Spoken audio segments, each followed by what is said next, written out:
Vamos ler o que está escrito lá em Romanos, capítulo 9.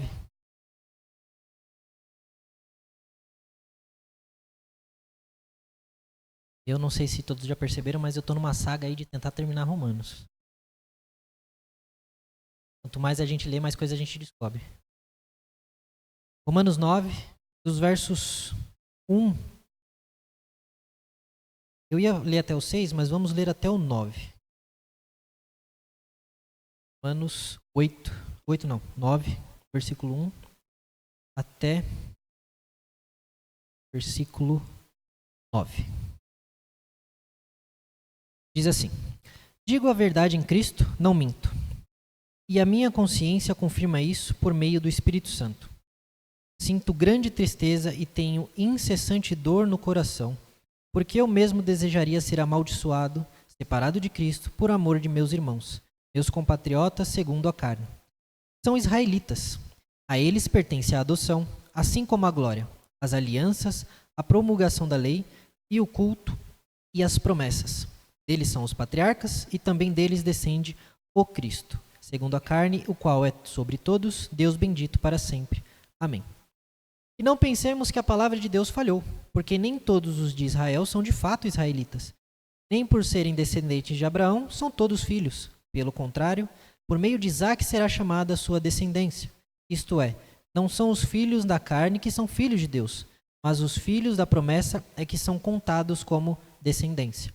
Porque a palavra da promessa é esta: por este tempo voltarei e Sara terá um filho. É aqui. Vamos orar mais uma vez. Senhor Deus, mais uma vez te louvamos e te agradecemos pela tua bondade, pela tua misericórdia, pelo teu caráter justo. Obrigado por seres quem és, por ter se revelado a nós. Neste momento, o Senhor venha falar aos nossos corações. Venha nos consolar, nos confrontar, venha nos encorajar. Venha trazer, Pai, o recado diretamente de Ti. Que essa mensagem não seja uma mensagem daquele que fala, mas do Senhor através daquele que está. Pai, usa minha vida, molda nossas atitudes, os nossos pensamentos, para que possamos agradá-lo. Nós possamos aplicar a Tua palavra, possamos viver a Tua palavra verdadeiramente, para que sejamos transformados. Não passamos a ser apenas aqueles que ouvem. Obrigado mais uma vez. Perdoa os nossos pecados. Aceita isso. Em nome de Jesus. Bom, de novo, vamos para o resumo, né? Porque capítulo 9 já aconteceu bastante coisa até aqui. Até aqui, a gente viu Paulo se apresentar como apóstolo para uma igreja que ele não conhecia e que não o conhecia pessoalmente. Embora a fama de Paulo fosse conhecida por toda aquela região, o próprio Paulo nunca havia passado por ali. E embora a fama daquela igreja de Roma fosse conhecida naquela região, o próprio Paulo também nunca esteve ali. E como Paulo, por ser alguém desconhecido e por ser um apóstolo contestado de perseguidor, ele vê a necessidade de transmitir aquilo que ele crê, para que aqueles seus ouvintes julguem que o evangelho que ele prega é o mesmo evangelho de Pedro, Tiago, o evangelho de Tomé e de todos os outros apóstolos. E Paulo vai começar o seu evangelho, a sua carta, vamos dizer assim, tratado sobre o que é a fé cristã, ou qual é o evangelho que ele defende, ou que ele prega, dizendo que os gentios estão em pecado, ou seja, estão longe de Deus. E gentios, quem são gentios? Todos aqueles que não são. Gentio funciona mais ou menos como a nossa palavra para gringo. Todo aquele que não era judeu. E Paulo estava dizendo, todos esses que não são judeus estão separados de Deus, porque todos eles pecaram. E como eles pecaram? Paulo vai dizer, eles sabem, ou podem saber, ou perceber que Deus é real a partir da criação. Ao olharem para a imensidão do céu, para o sol, para as estrelas, os animais e toda a natureza, o ser humano tem como conclusão que há um Deus, que existe. Mas o ser humano, seu coração corrompido, escolhe dizer não. Ou ele cria deuses, fazendo da natureza outros deuses, ou ele faz de si mesmo um Deus, não cultua Deus nenhum, ou então ele põe um nome ou uma imagem falsa de Deus verdadeiro. Essas mesmas pessoas que não dão glória a Deus, não reconhecem a Deus a partir daquilo que ele criou, elas preferiram praticar coisas que Deus prova. E Paulo vai citar uma lista de coisas, entre elas, tanto a mentira, a vingança, a sexualidade e toda uma gama de assuntos. No capítulo 2, Paulo vai trazer que não só apenas os gentios, gringos, estão longe de Deus, como os judeus também. Porque pode ser que o judeu, ou pode ser que eu, você que cresceu na igreja, crente, pense: cresci na igreja, os pais são crentes, eu ouço a palavra de Deus desde pequeno, estou de boa, estou tranquilo. Paulo vai dizer: não, vocês também estão distantes. Sabe por quê? Porque não é a sua linhagem, não é a sua família, não são os seus pais que te dão a sua salvação, garantem a sua salvação. E a prova disso está na história de Israel. A história de Israel nos mostra como o povo é rejeitado por Deus e como o povo rejeita Deus. Ao decorrer de todo o Antigo Testamento, nós vemos o povo, vez após vez, desobedecendo a Deus, sendo punido por Deus, então voltando a Deus. E aí, jurando permanecer nos caminhos de Deus, o que eles fazem? Pecam de novo. Isso é como na nossa vida.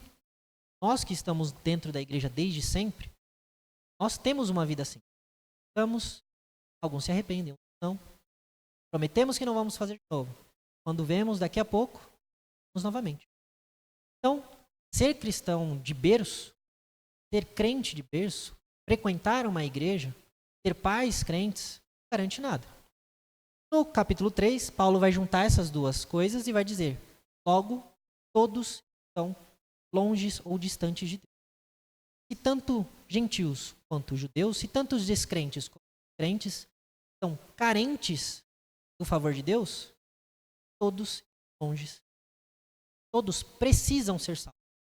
Não é que apenas alguém ou algum grupo precisa ser salvo. Todas as pessoas precisam ser salvas. E aí a gente pergunta para Paulo: então, beleza, todo mundo precisa ser salvo. Ninguém pode se garantir por si mesmo. O que a gente faz então? E eu não dependo de mim, o que eu preciso fazer para ser salvo? E Paulo vai dizer que a fé é o único modo de ser salvo. Ser livre do pecado. De ter o débito do pecado pagado da nossa vida. Imagine a sua vida como uma conta bancária. Nessa conta bancária, o salário que você recebe do pecado é a morte. Só que antes do salário vir, cada pecado que você comete é debitado um pouquinho da sua vida. Ela fica negativa. Cada dia mais ela vai negativando. Até um ponto que você vê e percebe que não tem como você pagar essa conta. Porque a cada ato de bondade que você faz, você comete outros. E mesmo o seu ato de bondade, a palavra de Deus vai dizer que é como trapos perante a justiça. Porque as nossas boas ações, muitas vezes são movidas por orgulho, por satisfação pessoal, por uma questão de mero alívio de consciência, mas não para dar glórias a Deus. Ele só age e só faz dar glória a Deus que Deus alcançou. Então, se a nossa única saída é ser justificado pela fé, somente pela fé, paz com Deus. Não é através de obediência, regras, não é através de roupas que eu, não é através de palavras que eu falo, não é através de dinheiro que eu dou, não é através de pessoas que eu alimento com fome, é através da fé que eu deposito em Jesus. Única e exclusivamente. Eu não posso ser salvo além da fé. Ah, mas eu preciso fazer obras, então eu vou viver a vida de qualquer jeito. Se eu não sou salvo pelas obras, vou viver a minha vida de qualquer jeito. Deus vai me salvar. Posso ficar tranquilo. Vou viver a vida despreocupado. E aí nós entramos no capítulo 6, que Paulo vai dizer: você acha que você pode viver a sua vida de qualquer forma e achar que está agradando a Deus? Você não entendeu que você não morreu para o pecado. Porque se Deus é o seu Senhor, se Cristo é o seu Senhor, você crê nele, se você o segue, você o obedece. O próprio Deus, o próprio Cristo vai dizer: aquele que me ama, obedece às minhas. Não existe amor a Deus onde há desobediência. Não existe. Você pode se enganar, você pode tentar achar meios de... Não existe amor a Deus. Então, aquele que é salvo, aquele que alcança a salvação por meio da fé, ele tem a sua vida transformada. Todo mundo aqui conhece a palavra conversão. Ah, ele se converteu. O que é uma conversão? Quem dirige sabe. Converter é mudar de direção. Mas é uma direção, não é virar à direita, virar à esquerda. É uma direção oposta. Conversão é uma mudança total de direção. E é isso que significa mudança de vida. Mudança de hábitos, linguajar, sentimento, mudança de pensamento, mudança de tudo. Não para ser salvo, mas porque foi salvo. Depois de toda essa discussão, ou esses temas trazidos por Paulo, e ele provando que é impossível você ser salvo pela obediência à lei, mas você só é salvo pela graça, ele vai dizer que é porque você é salvo por Deus, é porque a salvação é de Deus e não sua, que é impossível que você seja afastado dele. A nossa última leitura em Romanos foi justamente o finalzinho do capítulo 8, onde Paulo vai dizer que não há nada, seja no céu, seja na terra, seja circunstância, seja criatura, não há nada que possa separar o cristão. Não existe pecado que eu tenha cometido, ou que eu vá cometer, que possa me separar do amor de Deus, se obediência. Então, se eu fui salvo apesar de mim, e as minhas atitudes foram transformadas, e se Cristo realmente garante a vida eterna para mim, não existe nada que eu mesmo possa fazer para desfazer aquilo que Cristo. Ou eu acho que eu tenho mais poder do que os... Ou eu acho que eu tenho mais poder do que aquilo que Cristo. Portanto, a próxima pergunta que pode gerar, e é o que dá tema a essa mensagem, olha, se Deus salva, e quando Ele salva mesmo, não há nada que você possa fazer para desfazer isso que Deus faz, e o povo judeu? Porque eles negaram a Jesus. Não foram salvos. Continuam negando muito deles hoje. Nós olhamos, não só o povo judeu, hoje em dia, quase todas as nações conhecem a Cristo. O nome de Cristo é conhecido em quase no mundo inteiro. Essas pessoas não são salvas. Por que o povo que recebeu a promessa de Deus, e Deus não falha, a promessa de Deus é inevitável de ser cumprida, por que esse povo não está? A discussão ela já esfriou um pouco. Mas recentemente nós tivemos um embate muito forte entre o governo de Israel, terroristas e os seus defensores.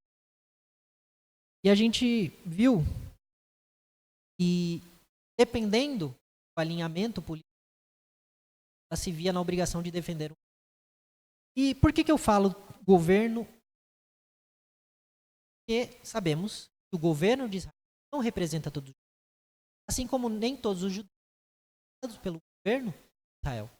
O governo de Israel não é um governo teísta. O governo de Israel é um governo laico, secular. Assim como não é o povo palestino todo representado, mas não representa o povo. E esse conflito, ele desenrolou uma série de discussões, de brigas, mais brigas, como se a gente já não tivesse sido bastante. Tanto de briga que nós tivemos e famílias separadas que tivemos desde 2018. Mesmos assuntos. Só que essa realidade, ela vem para nos revelar um problema mais profundo. O antissemitismo, ou o ódio aos judeus, presente durante toda a história, inclusive durante a história da igreja. A gente não pode ignorar, por exemplo, o fato do que Lutero disse sobre os judeus. E a gente também não pode ignorar os seus escritos sobre esse tema, ainda que posteriormente ele tenha se arrependido, se retratado dessa. A gente também não pode ignorar o fato que Paulo nos mostra que não só ele esquece pelos, mas como o próprio Deus não se esqueceu. Então, esse ódio pelos judeus, esse ódio pelo povo que Deus escolheu, ele revela algo mais profundo. Então, o pecado e do diabo para tudo aquilo que Deus escolheu. Isso é manifesto em todo o povo judeu já foi escravizado por toda a nação. Vários períodos da história. E Paulo aqui, ele vai fazer diferente. Ele não vai dizer que ele odeia aqueles que mataram Jesus. Porque foram os judeus que mataram. Ele não vai dizer que ele sente raiva do seu povo. Não. Ele vai dizer que no Espírito ele tem grande e incessante dor e tribulação. E ele chega a dizer que se pudesse, ele próprio trocaria de lugar o povo. O que ele está dizendo aqui? Ele está dizendo que se eu pudesse abrir mão da minha salvação e dar a esse povo, ainda que eu fosse condenado, eu o faria. Paulo está fazendo mais ou menos o que uma mãe faria pelo seu filho. Olha, se eu tivesse que perder a minha vida para salvar a vida do meu filho, Paulo está dizendo, passaria uma eternidade no inferno por amor a essas pessoas. Mas eles mataram os seus filhos. É o povo. É o povo que Deus escolheu. E isso nos faz refletir também que isso não é possível. De novo, a gente vê mais uma vez Paulo dizendo que essa questão de salvação não depende da nossa ação. A minha salvação não depende de mim, do meu querer, do meu esforço. Eu não ganho, assim como eu também não perco por minha própria vontade. Senão, Paulo teria perdido. Se estivesse na mão de Paulo, falou, entreguei a minha salvação para que o povo fosse salvo. Não é assim.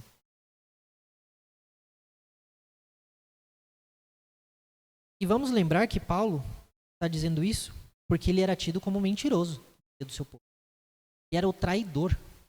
Ele era o Judas dos judeus. E antes ele perseguia a igreja.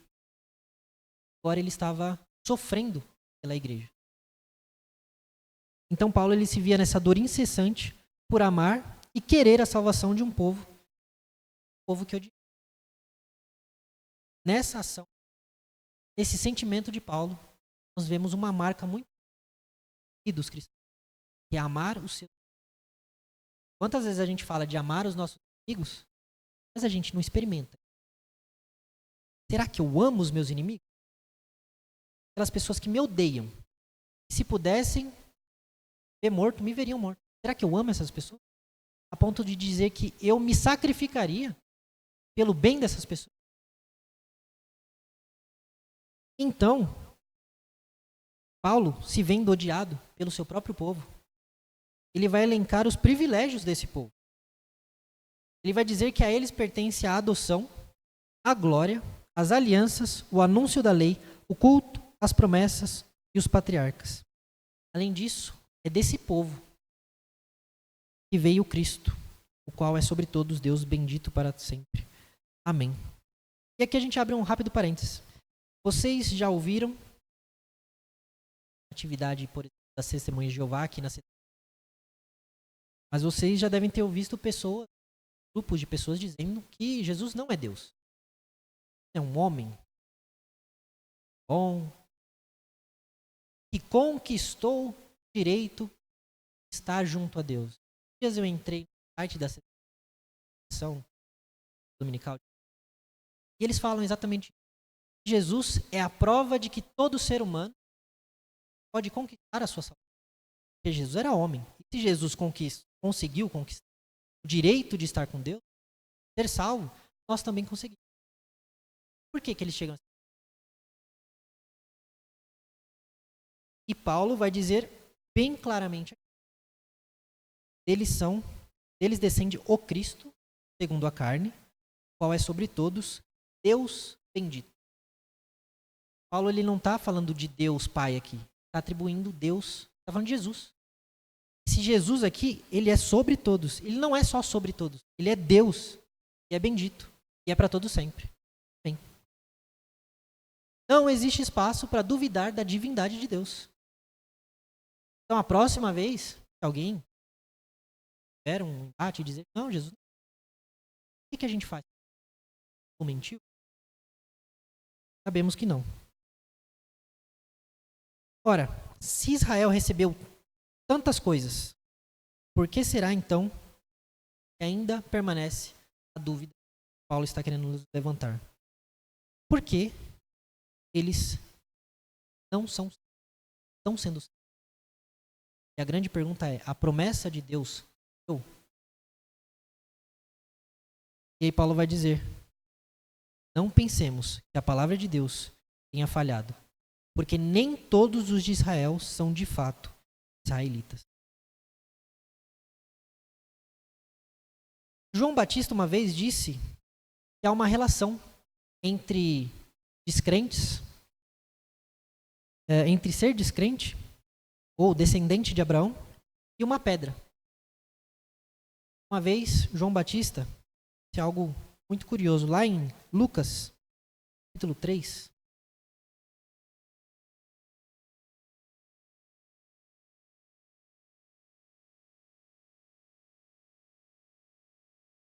Lucas 3:8, João Batista diz, produzam, pois, frutos dignos do arrependimento, e não comecem a dizer entre vocês mesmos, temos por pai Abraão. Ele vai dizer, porque eu os afirmo que dessas pedras Deus pode fazer surgir filhos a Abraão. Não adianta ser judeu de sangue. Não adianta ser crente de berço. Não adianta ter pais e mães que cresceram na igreja. Deus pode fazer filhos de Abraão, cristãos de verdade, das pedras. Não muda nada. A sua linhagem, a sua família, não quer dizer nada. Não é porque os judeus não estão sendo salvos que a promessa de Deus falhou. Porque não é questão de ser descendente de carne. Não é questão de ser filho de quem. Não é questão de uma herança hereditária. É questão daqueles que ouvem a Deus tem o poder para chamar filhos de onde não existem filhos. E por isso que João Batista usa o exemplo de uma pedra. Não quer dizer que então vai surgir alguém de uma pedra. Mas da onde não tem, é ali que Deus, ele chama a existência aquilo que não existe. Não havia sinal de salvação entre os gentios antes de Cristo. Nós temos um relato de Jonas, apenas. Mas Cristo, no meio de onde não se espera, está Abraão. E esses creram na mensagem dele. E Paulo está trazendo de novo algo que ele já falou no capítulo 2. Não é porque você, de novo, filho, crente e crentinho. Esse ditado de não funciona. Então Jesus vai dizer em João, no capítulo 8, versículo 39, ele vai dizer, aliás, ele vai responder para os fariseus que disseram a ele, nosso pai é Abraão. Jesus vai responder, se vocês são filhos de Abraão, pratiquem as obras de Abraão. Ué, se vocês se dizem filhos e descendentes de Abraão, se vocês se dizem realmente membros da aliança de Deus, membros do corpo de Cristo, se vocês se acham mesmo cristãos, façam aquilo que Deus ordena que vocês façam. Obedeçam aquilo. Assim como Abraão obedeceu. Abraão era um pagão. Abraão não era judeu. Não existia judeu antes. Abraão foi chamado de uma terra onde toda a sua família, e inclusive ele, Abraão, adoravam outros deuses. Só que ele decidiu ouvir a voz de Deus, seguir aquilo que Deus. Então os verdadeiros filhos de Abraão, os verdadeiros descendentes de Abraão, são aqueles que creem assim como Abraão creu em Deus. De novo, em João 3, 5, 6, Jesus vai dizer que em verdade eu te digo, quem não nascer da água e do Espírito não pode entrar no reino de Deus. Que é nascido da carne, carne. Mas o que é nascido do Espírito é Espírito. É preciso que haja transformação. É preciso que eu seja transformado. É preciso que eu nasça de novo. Mas como eu vou nascer de novo? E é isso que Nicodemos vai perguntar para Jesus. Como é que eu vou fazer isso? Eu não posso entrar e sair novamente da barriga da minha mãe. É impossível. Realmente. Você não tem que nascer de novo, carne. Ou corporalmente, fisicamente falando. Nascer de novo aqui dentro. Lembra? No capítulo 3, Paulo vai dizer que todos estão mortos. Morto não fala, morto não reage, morto não sente, morto não ouve. Preciso que morto ressuscite. É dito. Vocês precisam nascer. Como assim eu estou morto? Por que você acha que tantas pessoas duvidam de Deus? Por que vocês acham que tantas pessoas acham graça da revelação de Deus? Da palavra de Deus? Na internet você vê pessoas que têm raiva. Você fala de Deus para elas, se sentem ofendidas. E elas não podem ouvir a voz de Deus. Não só não podem, não querem. Existem pessoas que sentem dor física no elas ouvem a mensagem de Deus. Pessoas que se contorcem de raiva, elas não suportam a verdade do Evangelho. Elas não suportam a mensagem da cruz. Paulo então vai dizer que se eu não for filho Abraão pelo Espírito. Esses dias eu vi um vídeo perguntando, provavelmente na Europa, isso não sei se é Europa, mas parecia ser. Perguntando para as pessoas, você é cristão? As pessoas, sim, eu sou cristão. Ele vai perguntar, então, me cita um versículo da Bíblia.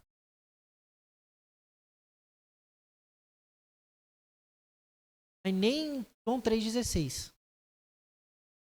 Quem citou? Nenhum. Aí esse mesmo cidadão foi lá e perguntou para outras pessoas. Você é muçulmano? E ele perguntou, então recita qualquer versículo do Alcorão. Todos. Só que eles não só citaram. Citaram o idioma do Islã.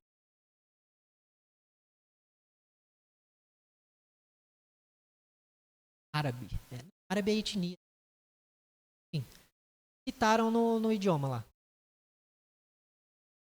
Todos eles citaram. Não citaram na sua própria língua, mas na língua na qual está escrito o Corão. Quando a gente vai até um budista, ele facilmente cita caminhos de Buda. Quando a gente vai até um judeu, ele cita para você de cor e salteado a lei, para você de cor e salteado as orações dos salmos. Se vocês tiverem curiosidade, assista The Chosen, você vai ver orações na cabeça. E as orações são todas passagens bíblicas. Fazem isso todos os dias. E será que na igreja, justamente onde o povo deveria ser mais engajado, será no meio dos cristãos? Isso não acontece. Ou quando acontece, acontece tão pouco. Será que eu sei se versículo, acho que versículo 7. Será que eu encho uma página daquela Bíblia do Novo Testamento, aquela pequenininha, azulzinha? Eu cito uma página daquela só de versículos? Será que é difícil?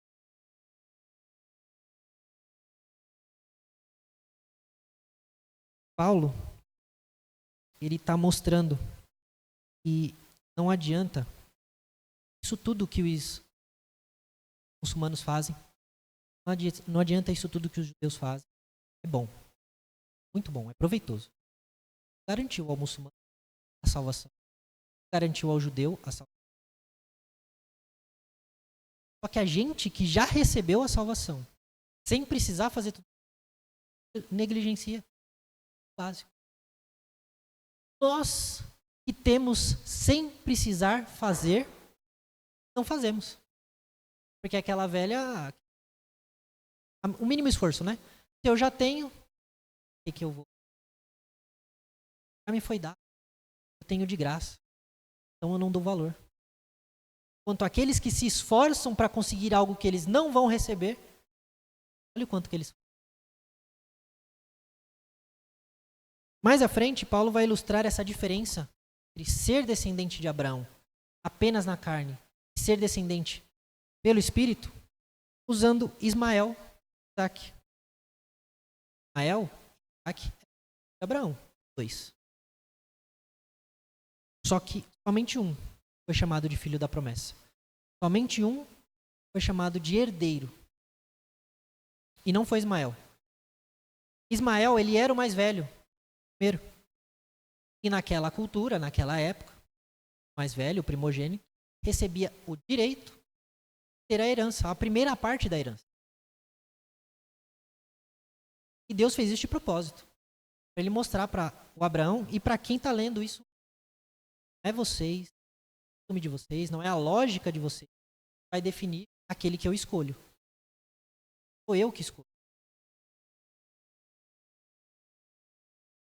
Deus, então, ele promete a salvação para quem ele escolheu, e não para os que que deveriam ter a salvação. Abraão não procurou a Deus. Deus chamou Abraão. Isaac não escolheu ser herdeiro. Ele já foi concebido como herdeiro. Porque não são os filhos da carne que são contados como descendentes, mas os filhos da promessa. Lá em Gênesis 17, versículo 18.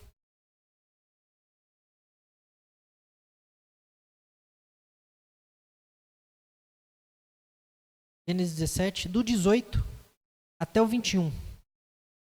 Olha o que Abraão vai dizer para Deus. Quem dera que Ismael vivesse sob a tua bênção. Abraão está dizendo, Deus, eu queria tanto que o meu primogênito vivesse sobre a tua bênção, recebesse a tua herança. Só que Deus vai responder para ele, na verdade, Sara, a sua mulher, lhe dará um filho, e você o chamará de Isaque.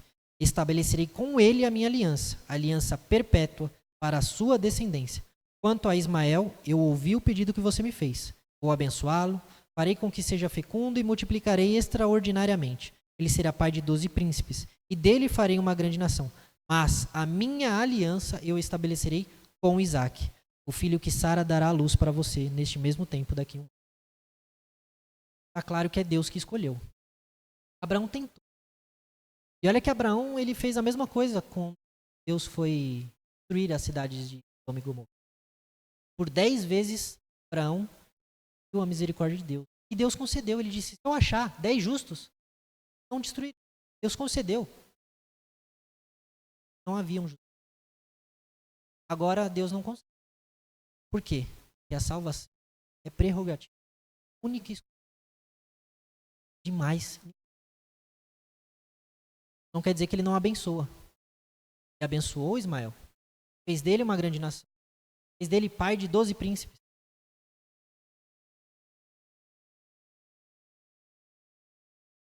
Repara que Paulo está preparando o terreno para a pergunta que vai vir de você. Deus está cometendo uma injustiça. Está escolhendo um, mas não está escolhendo o outro. Abraão está pedindo para Deus escolher o Ismael.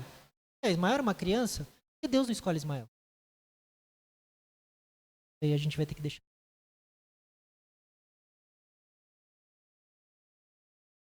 É justamente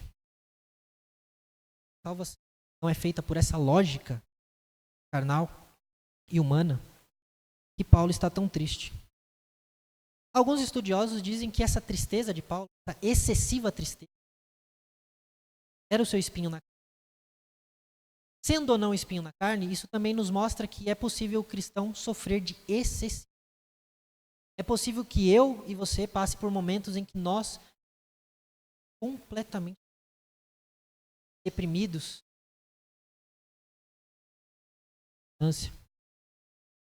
e Paulo sabia que isso não estava na mão dele. Além de Paulo se sentir triste, ele sabia que ele não tinha o que Paulo fazer.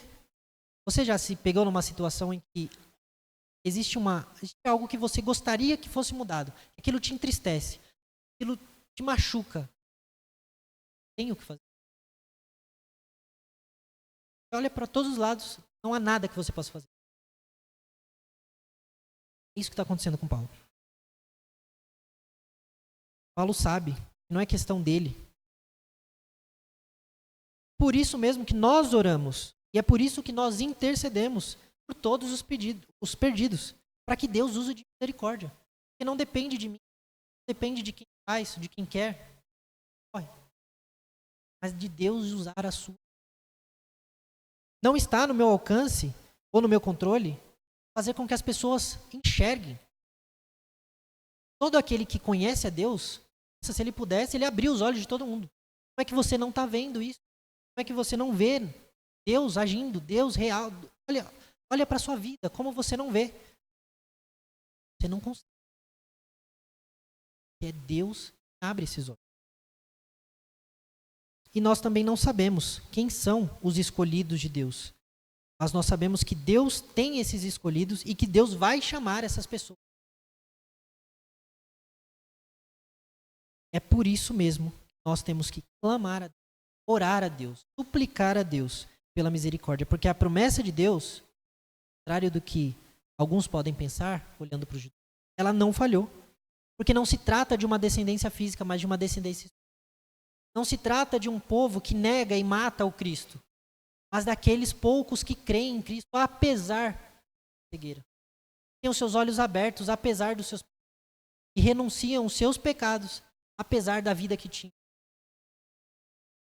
Nós somos a prova de que a promessa de Deus não falhou. A igreja de Cristo é a prova.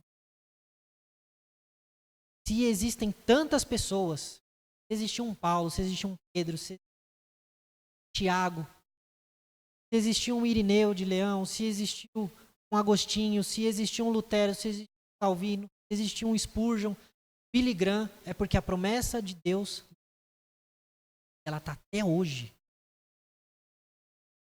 Até hoje abrindo, até hoje convertendo o coração de pecadores. Todos os filhos de Deus serão salvos.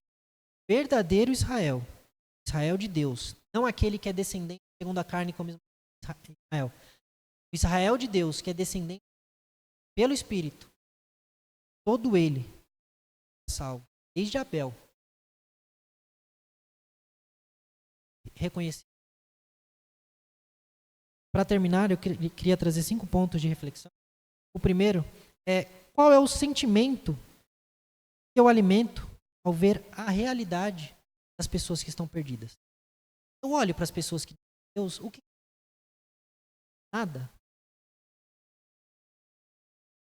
Eu cá, minha vida tá boa, a dele tá, cuido dos meus problemas. Será que não pesa saber que tem tantas pessoas pro inferno? Será que não pesa no meu coração? Ou, de repente, né, o inferno é uma realidade tão distante para mim, não importa tanto. Será que eu não sinto compaixão daqueles que sofrem tanto, sabendo que Deus está tão perto delas?